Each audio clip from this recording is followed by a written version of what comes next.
Hey everyone. Hi everyone.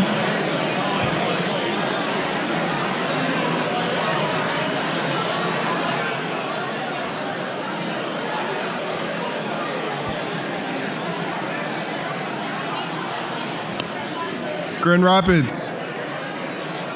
It is a pleasure to be here, everyone. Thank you.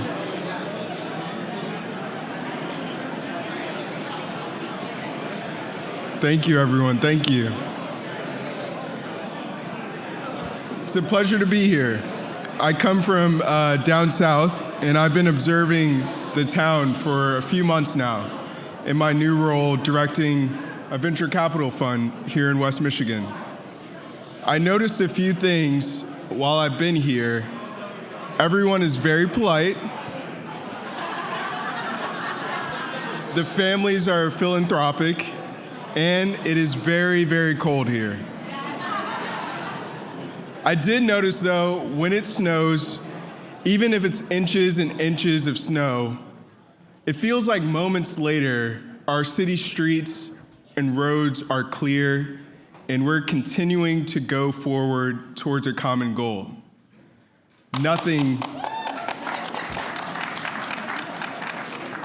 Thank you, City Manager.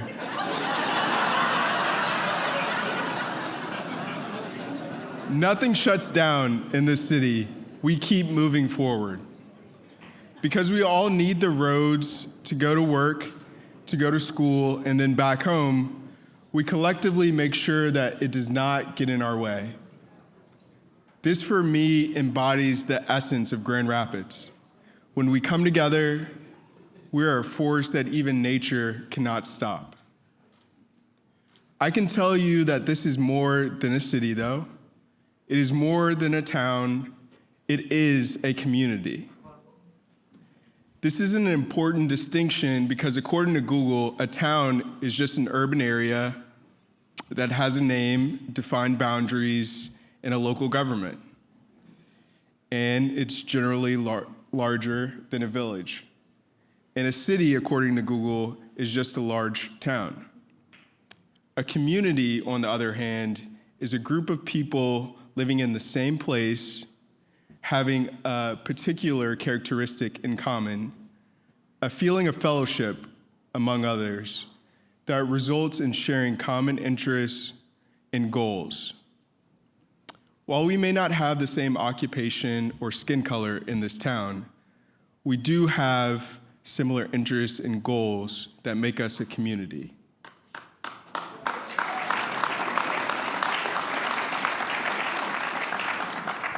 These goals aren't much different than the overall American dream. To be able to secure a future for ourselves and our prosperity, to have life, liberty, and the ability to pursue our own interests. When we put our minds together, we can do more than move snow. We can move mountains.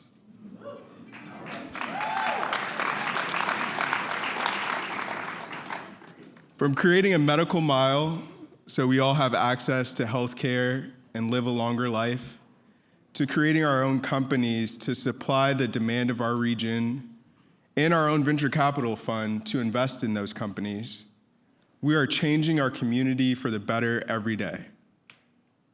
We are a community for all, that includes all, that welcomes diversity, new ideas, and opinions on how we can make things better in our community, and our mayor holds it all together.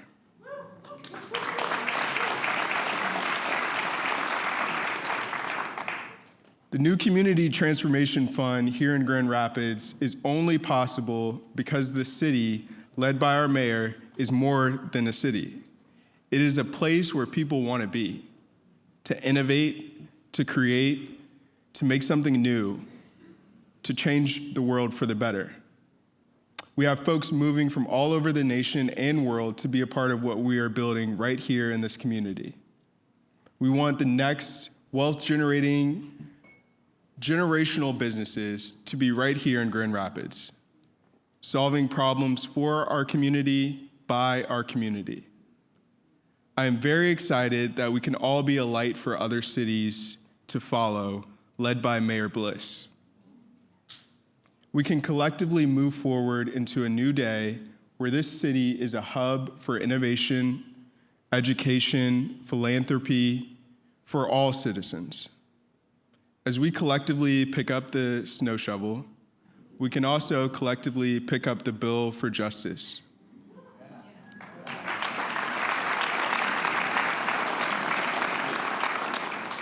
We have to decide to invest in, support, and patronize businesses right here in our backyard. I'm very excited and delighted to be able to introduce to some and reintroduce to others our amazing mayor, who's helping us create a real sense of community in the city. She has dedicated her life to public service, and she has a real heart for the people. Since first taking the oath of office to serve mayor, she has made it a priority to eliminate racial disparities, build a strong local economy, and strengthen our neighborhoods. She's worked hard to address the problems related to affordable housing, environmental justice, and has been investing in public spaces for all of us to enjoy. She, along with Dr. Pink, co-chaired the Grand Rapids Racial Equity Initiative. She served on the Housing Stability Alliance and now serves on the Board of Housing at Kent. She serves on the Governmental Arena Authority, Downtown Grand Rapids, and the Friends of Grand Rapids. And she has been actively a part of making a direction and impact in all of those. We are so privileged to have her leading our community. Please join me in welcoming Mayor Rosalind Bliss.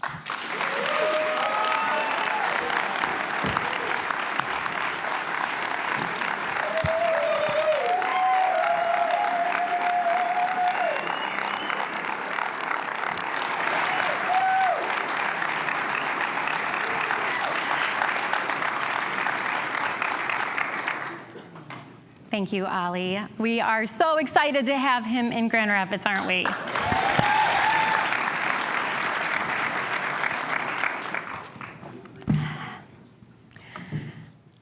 It's good to see everyone. But before I start tonight and start with the welcome and start talking about all of the positive things happening in our city, I want to take a moment and acknowledge the terrifying situation in Ukraine. I believe that we all feel devastated and emotional and deeply concerned as we watch the invasion of a free and peaceful country.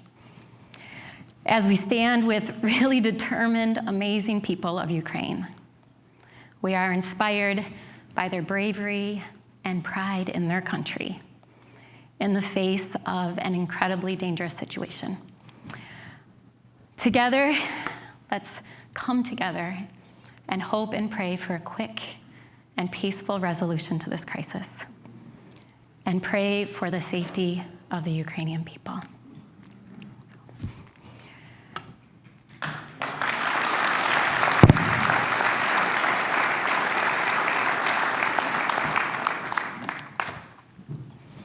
I am grateful to be here with all of you, though, together again after a couple long years apart on screens. Bah. So I want to start by thanking New Vintage Place for hosting us in this beautiful space. And I want to thank all of our sponsors who helped make this evening possible.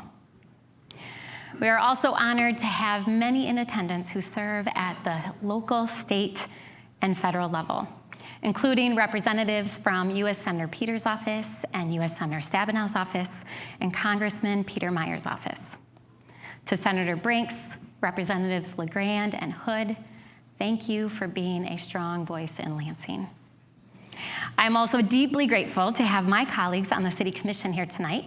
We have Commissioner John O'Connor, Sunita Lanier, Joe Jones, Nate Moody, Kurt Reppart, and Melinda Isasi.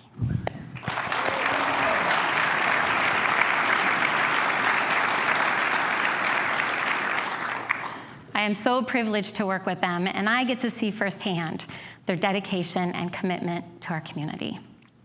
We also have partners here tonight from Kent County, including County Commissioners Volkowski and Hennessy and Skaggs, County Chair Stan Steck, and Kent County Prosecutor Chris Becker. We also have Tony Baker and Christian Grant, Reynard Ross, and Jen Schottke from our Grand Rapids Public School Board.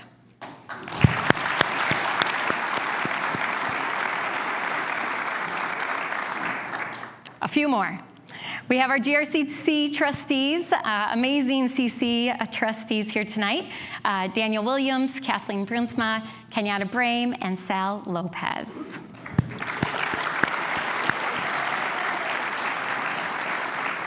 I'm also glad to have with me my friend, Mayor Gary Carey from Walker.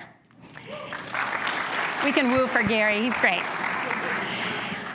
And I also want to give a really heartfelt thanks to our very own city manager, Mr. Mark Washington.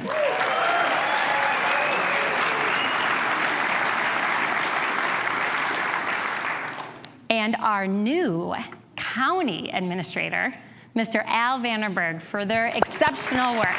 Al, we're so glad to have Al in Kent County. It's good to have you here tonight, Al. I also want to take this opportunity to welcome our new Deputy City Manager, Kate Behrens. So Kate is joining us virtually tonight as she prepares to move here from the Seattle area. But she is a Michigan native, and we are eager to bring her and her considerable experience back to her home state. So Kate will start with us at City Hall next week. Make sure you welcome her. And she will be an amazing addition to our leadership team. So to all of the elected and appointed officials here tonight, I want to say thank you. Thank you for your partnership and your commitment to public service. Thank you.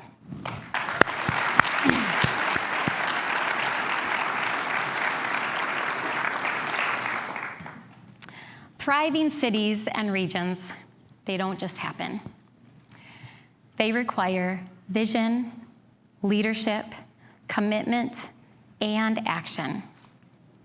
But even that sometimes is not enough. There's a special ingredient that requires it to be truly effective, and that is collaboration. We work together. We have all worked together, side by side, for many years. Together, we have made great progress for our city and our region. The future may have challenges, but it is bright. Right now is a very exciting time for the city of Grand Rapids. Our neighborhoods and downtown business districts are springing back to life. We have significant developments occurring and more opportunities on the horizon across our city, including Spectrum's Center for Health and Transformation and Innovation, Parago's headquarters, Banff Health, all along the Medical Mile and North Monroe. And our population. The number of people who call Grand Rapids home is at an all-time high and rising. Grand Rapids, thank you. I thought Sam would clap to that. Grand Rapids is a city with great energy. Working together, we are rising to the challenge of building a stronger, healthier, more livable, and inclusive community. We have clarity about our goals, and we are acting on strategies to actually reach them. In last year's State of the City, we talked about how the status quo doesn't work for everyone. The idea that getting back to normal is not good enough, and how the pandemic presented a historic opportunity to do things differently. Over the past year, we have worked to stay true to that commitment. Our work continues to ramp up in 5 key areas: public safety, housing, economic opportunity, sustainability and climate, and investing in place. We are fully engaged in the meaningful work of building a place, building a city where people want to live. a place that provides safety and stability. Oh, I can't see the screen. I didn't even look at the pictures when I was running through my speech. But we are working on providing a place that provides safety and stability, a place that offers access to opportunity, and more importantly, a high quality of life. And most importantly, a place that fosters connection and belonging in ways that make a community truly a home. We have all worked together to build a better city, a stronger foundation for our children, and better life for our friends and our neighbors and all Grand Rapidians. And what really excites me today is that Grand Rapids is now firmly on the map as an up-and-coming, forward-looking city with great heart. A place with a big vision. A place where you can get actively engaged and make real change happen. And that is enabling us to attract even more change makers who can help drive our progress forward even faster. People like our new Deputy City Manager, Kate Behrens, and Ali Howie. Ali moved to Grand Rapids because our city offered a unique opportunity to serve others and to make a difference in people's lives. Ali came from Atlanta to serve as the director of the new Community Transformation Fund. This first in its kind in the nation venture capital fund, launched during a pandemic, is well on its way to raising $25 million to invest in companies owned by business leaders of color.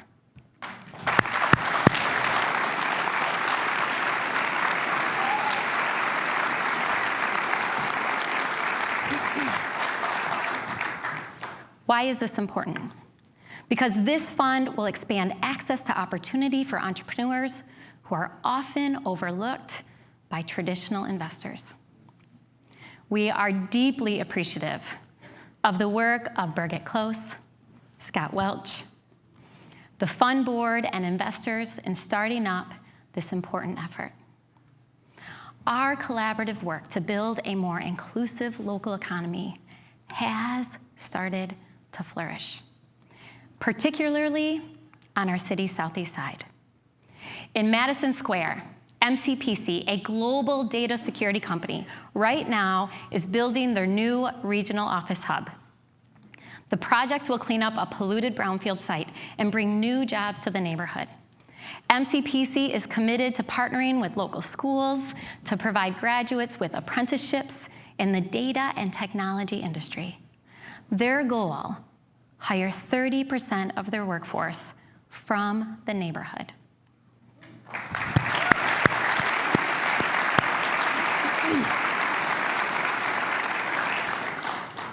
Near the intersection of Kalamazoo and Hall, we saw the opening of the Southeast Market.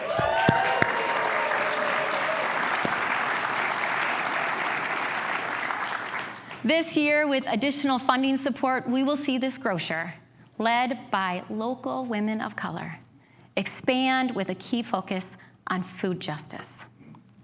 In Boston Square, we eagerly anticipate the opening of the Kazoo station. This new business incubator will house a commercial kitchen that expands access to opportunities for entrepreneurs who aspire to test and start or grow a food business, creating a culinary hub in the neighborhood. In Burton Heights, we are excited by the prospect of transforming a vacant building on South Division into the new headquarters of the Diatribe.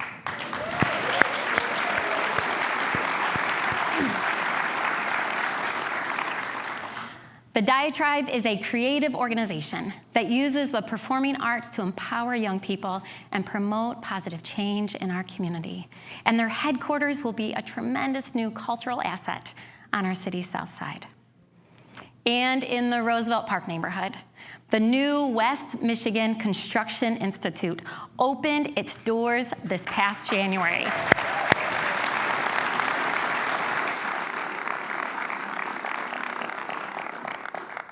The mission, to expand awareness of and access to careers in the commercial building industry. And we need that.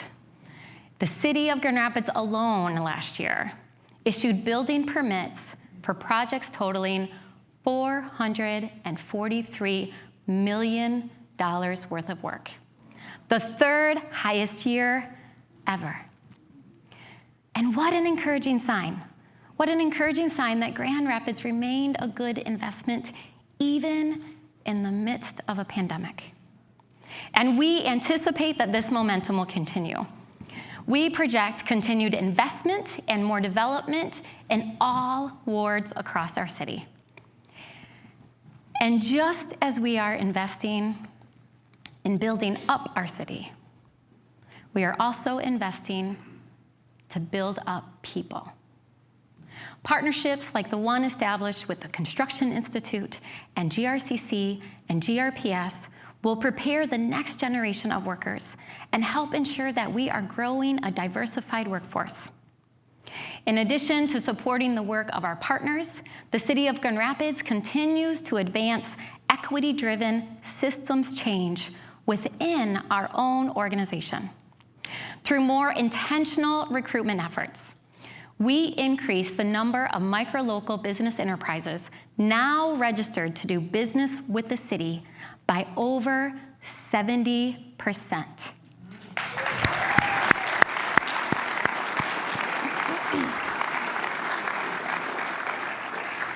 These are small local construction and professional service firms. And now more local companies will have an even more direct access to job opportunities when the city bids out work for street reconstruction and park rehabilitation and the Grand River Restoration Project. We also adopted one of the most aggressive policies, incentivizing the participation of small, local, minority, and women-owned businesses. We believe that our 9% bid discount incentive is the highest in the state of Michigan and is a vital way that we can help support small businesses flourish.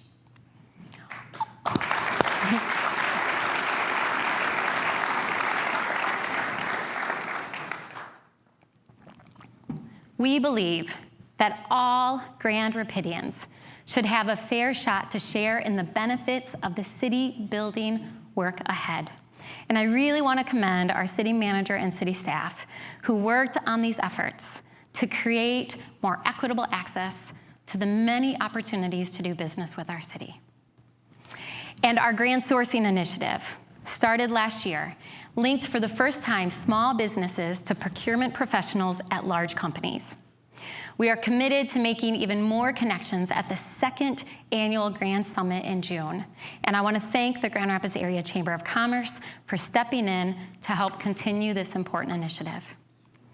The result of all of this work will be a more diverse and innovative West Michigan economy.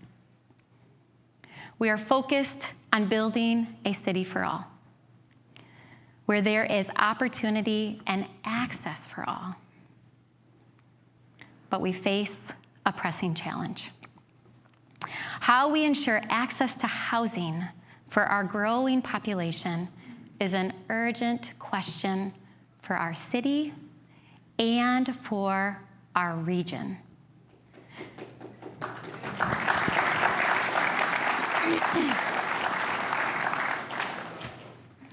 The issue of housing spans a wide variety of needs. Housing can be as fundamental as providing temporary shelter for those in need. It can also involve trying to manage the rapid growth that we're experiencing in a way that serves our diverse range of residents.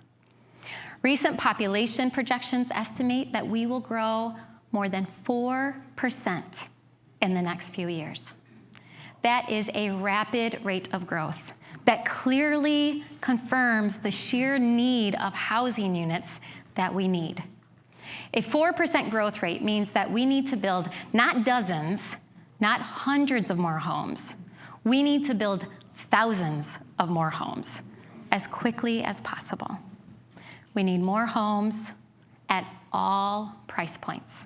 throughout our community to accommodate both the diversity of the people already living here as well as the people moving here. The median sale price of a home in Kent County jumped 120% over the last 10 years. And while rising home values are positive by many traditional economic metrics, they can have a very real downside. They make housing even less affordable for many. We need more affordable housing. And simple economics tell us that more housing will promote affordability. Promoting more housing development is one thing that the city can do to be more actively a part of the solution. And we are doing just that in partnership with both our private and nonprofit partners. In 2021, more than 700 new homes came on the market in our city. About half of those, some 350, were affordably priced to accommodate families with modest incomes. Even more encouraging, we're currently tracking an additional 700 affordable new housing units in the development pipeline, and many of these units will be online and available in 2023. Now, all this is highly encouraging and much needed progress, but even this success is not enough. That is why the city acted last fall to formally establish the Affordable Housing Fund. Several years in the making, the fund has the authority to make investments to promote an affordable housing market in Grand Rapids.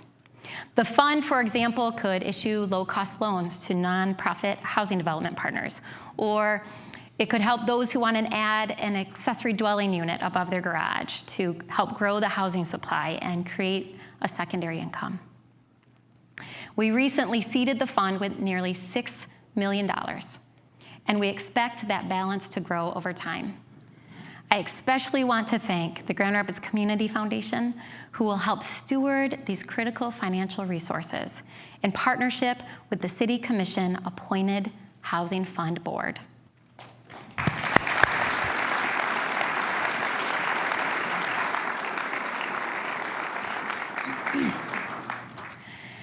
Yet we realize that the City of Grand Rapids alone cannot solve our significant housing challenges, and we are taking action accordingly. This is a regional issue that requires regional solutions, and we are working with regional partners. New hookups to our regional water utility service, for example, supported the development of another 1,100 homes outside of the city boundary. We are also building a new way of thinking about housing in West Michigan.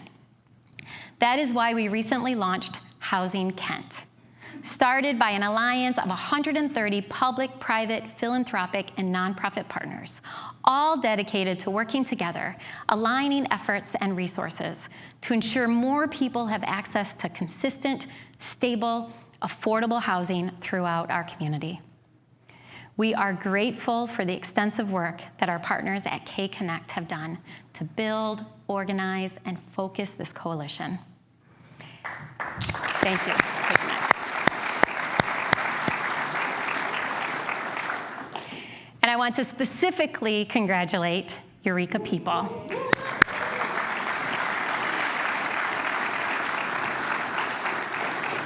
If you haven't heard, Eureka was named the founding president of K-Connect's Housing Kent.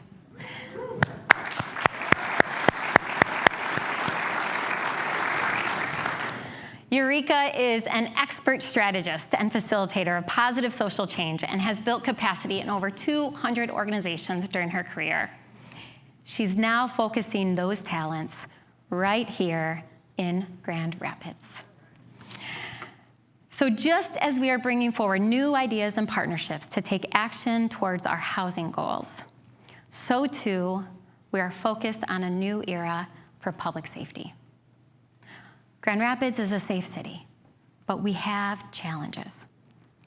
Progress often requires patience, and sometimes it may seem that we're moving too slow on important and complex issues like police reform. But often, the most significant change comes from unwavering persistence and commitment, and we have brought notable change to public safety. Reaching out and collaborating in new ways is at the core of this effort. We are retraining for neighborhood-based policing, and we are increasing transparency and accountability. We added social workers to the department to provide victim support services, and we are actively working to implement a mental health co-response team.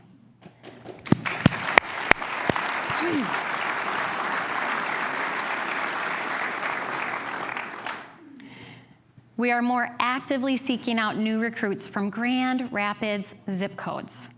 And we established the Office of Oversight and Public Accountability under the leadership of Brandon Davis to improve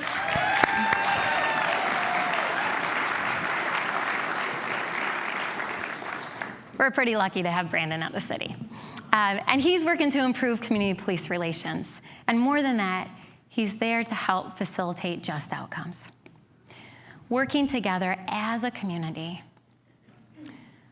we have moved forward significant conversations about policing, and we moved them away from worn-out crime control strategies. Now we are actually talking about and investing in new ways to build trust in our city's public safety system as a whole. And I want to take this moment to especially thank Police Chief Eric Payne for more than 30 years of service.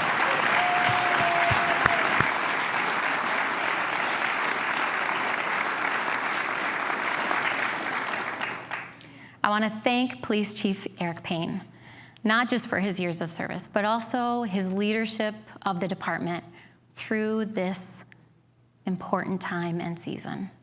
And I also want to thank all of the men and women of our Grand Rapids Police Department for their ongoing service to our community.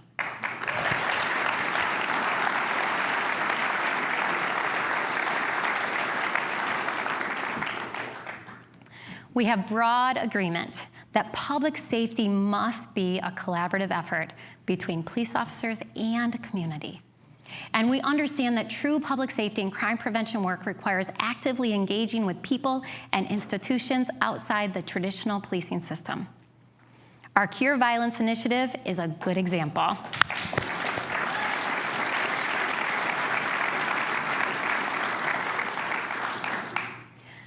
Many gun crimes occur between people who know each other. Cure Violence utilizes personal relationships in the community to stop people from picking up a gun to resolve a conflict. The program aims to interrupt the violence before it happens. The program dispatches outreach workers to keep engaged with individuals who are at risk of violence, to talk to them about the costs of violence and help them obtain supports that they may need. Ultimately, the program aims to create a community and a culture of nonviolence. And that is a highly ambitious goal. Yet Cure Violence has delivered successful results in major cities across the country. The city is working side by side with the Urban League to implement this proven initiative. The Urban League has trusted community ties and a strong, positive presence in our neighborhoods. And we look forward to our continued work with the Urban League President and CEO, Eric Brown, and his team.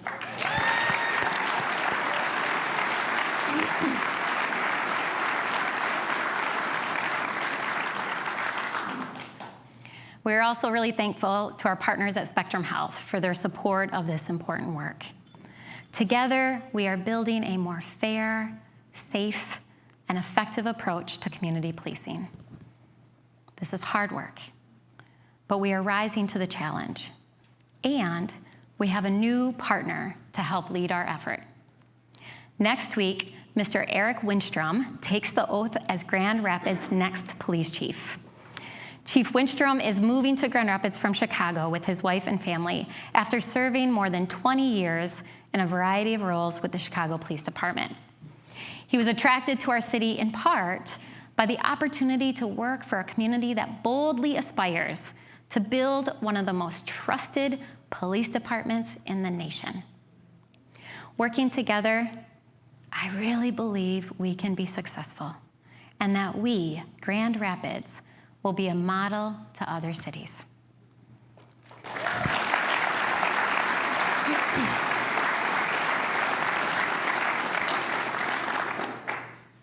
One common theme of all of the work that I'm highlighting tonight is that we are putting in place the new civic infrastructure necessary to challenge systemic barriers and make the bold changes that we envision for our community.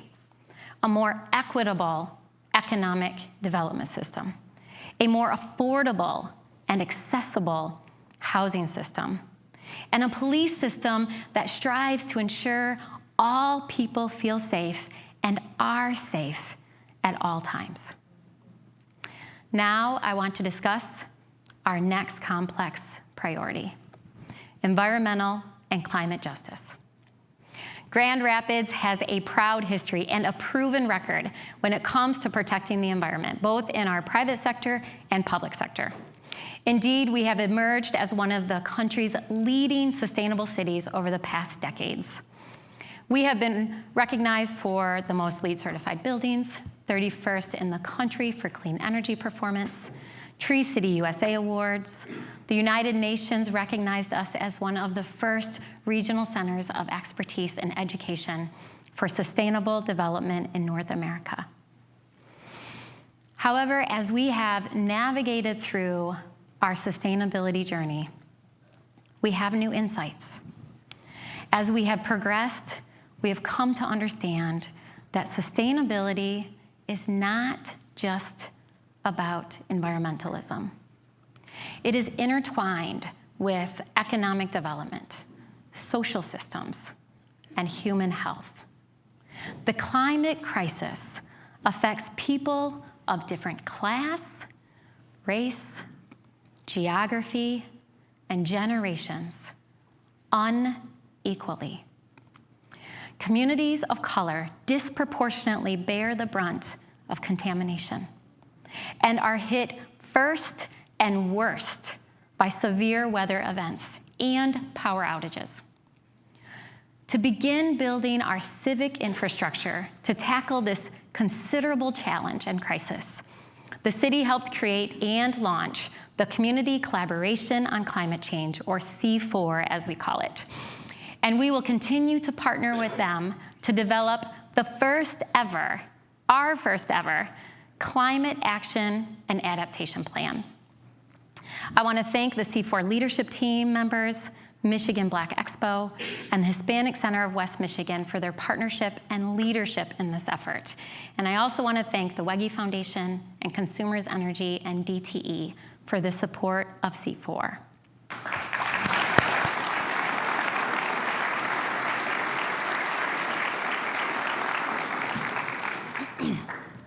This effort gets underway this year as we conduct a community-wide carbon emissions inventory and climate change vulnerability assessment. And last year, the City Commission declared climate change as a crisis, and we set important and achievable goals. We aim to power all city operations with 100% renewable energy by 2025. We aim to reach net zero carbon emissions by 2040. Clap for that.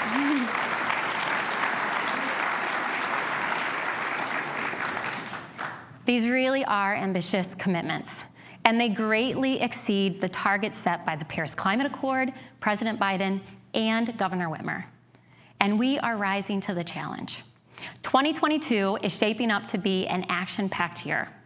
Just recently, our new biodigester came online and began producing renewable natural gas. Yes.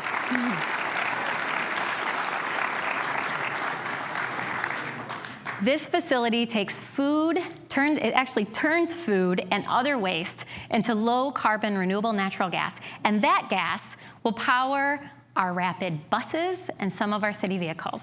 Yeah.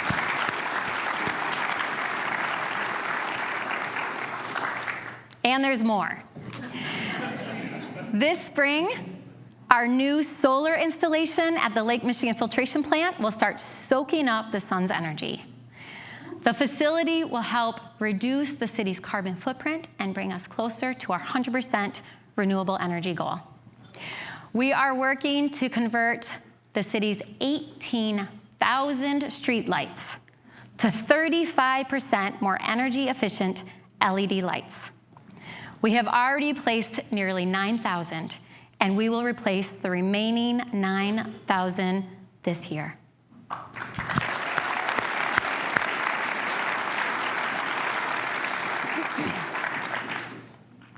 We aim to co-create equitable solutions to reduce greenhouse gas emissions from both homes and buildings that will address energy burden, affordability, and public health through our EH0 work. And I was honored to participate. We are honored to continue to participate in the White House Building Performance Standards Coalition. And I have to tell you that while the obstacles have felt insurmountable at times, we will still, one of these days, install solar at the Butterworth landfill. It's gonna happen.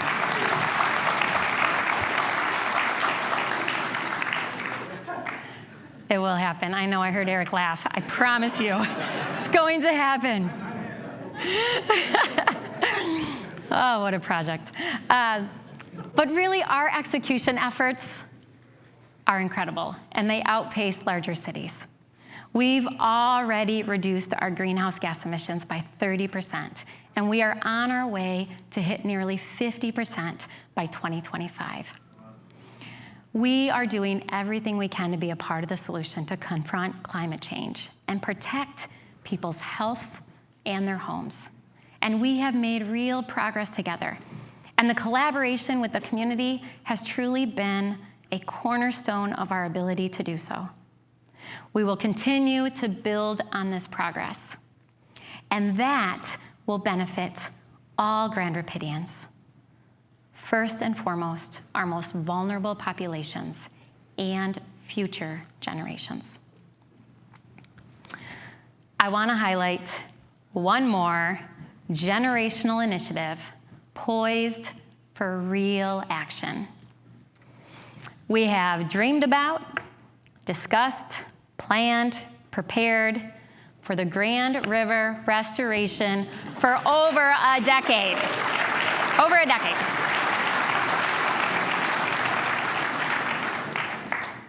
This is the year. This is the year. I've held off saying that at other State of the Cities, but this year, this is the year. This is the year that we will see that vision evolve into real, visible action. Putting the Rapids back in Grand Rapids is an exciting and catalytic prospect for our region. It is part of our effort to grow the Grand River Greenway in our urban core and make connections to adjacent neighborhoods and cities. We have numerous isolated and industrialized properties along the river corridor that can be put to higher and better use as new riverfront parks or housing and other amenities. We have the vision and the opportunity to expand the riverfront trail system, linking all of the riverfront sites together and connecting them regionally. If you worked on or are familiar with the River for All or GR Forward plan, you have seen these plans. Now we are ready to start building. Grand Rapids Whitewater hopes to break water on the first phase of the in-river improvements. Downtown Grand Rapids, Inc. and partners are ready to break ground on the long-awaited renovation of Lions Square. And the Grand Rapids Public Museum, they have an exciting plan for the riverfront, which is nearly shovel-ready.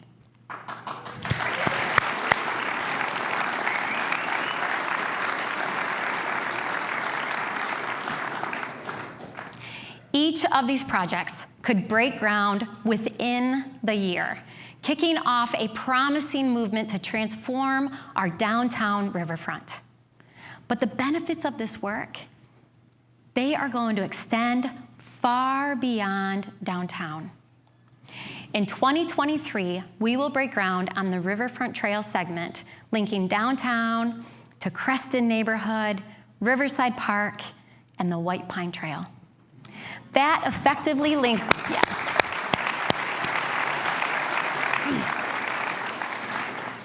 That effectively links our urban core to Rockford, Cedar Springs, Sand Lake, and points north to Cadillac.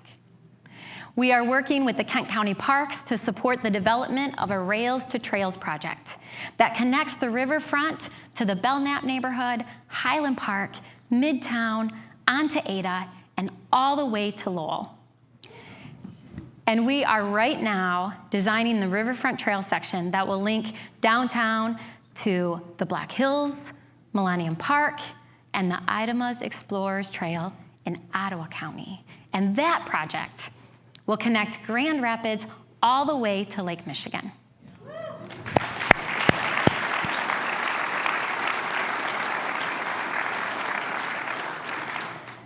Taken together, these and other projects to come will transform the way Grand Rapidians use and enjoy the city's most important natural and community asset. These are all exciting prospects, and we are moving them forward while we are deepening our commitment to our neighborhood parks. The city rehabilitated 10 different neighborhood parks last year. 16 more are on the docket in 2022, from Hartside to Roosevelt to Briggs Park. And to partner with us on this important work is the Friends of Grand Rapids Parks, who recently hired Stacy Barr as the new executive director. Stacy has had really a tremendous amount of experience in advancing environmental causes. He is moving to Grand Rapids from Utah to lead this important organization. His interest in Grand Rapids was sparked by our shared belief in the critical role parks play in the health of communities. With his leadership, we will accelerate our efforts to plant more trees, expand our parks, and create more opportunities for people to connect with nature. We are building the city that we want to be. And we are doing it by coming together from many backgrounds, in goodwill, and with a common purpose, united by this community that we love and we call home. I have never been more hopeful about the future of our city and region. We have a once-in-a-generation opportunity to do things differently, to make significant catalytic investments. And we are working to maximize this moment. I have described a number of initiatives and areas of momentum tonight. Together, we are building a foundation that will deliver far-reaching benefits for years to come. Now, we must keep moving forward. We must keep moving forward with a clear purpose and a clear sense of optimism. Moving forward together, believing, all of us believing, that great things are indeed ahead. They will emerge from the efforts of today, and they will impact lives for decades to come. So let's keep the collaboration and momentum going as we continue to build together the Grand Rapids of our dreams. So thank you everyone for being here tonight and your incredible support.